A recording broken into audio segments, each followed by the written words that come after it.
Latifat qizimga bugun qaror qabul qilib, xonali uy bersak.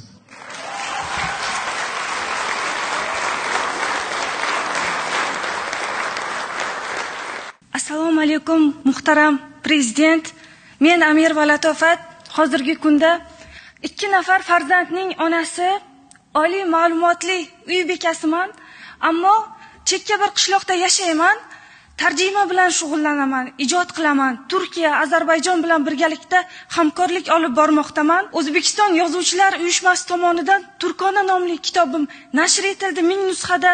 Siz bizga, yosh ijodkorlarga yaratib bergan, qo'llab-quvvatlagan bir loyihangiz, ya'ni iste'dodli yosh ijodkorlarning an'anaviy zomin seminari ishtirokchisi bo'ldim va 10 million so'm pul mukofoti bilan taqdirlandim. Bundan tashqari ustozlarim tomonidan she'riyat tumaristi deya e'tirof etildim. Siz bizga kuch berib, qo'llab-quvvatlab kelayotgan ekansiz. Bizning ham sizga ayollar nomidan so'zim bor. Ko'zlarimda har kun otar tong, zarra orom istaydi tanim. Ayolman deb taslim bo'lsam gar, kechirarmi meni vatanim?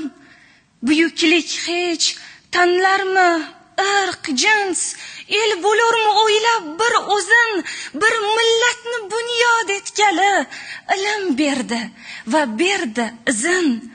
Ulg'ay turgum, ulus elatni, to ayolman, iymonman, vatan, onalari uyg'oq millatni mag'lub etib bo'lmaydi zotan.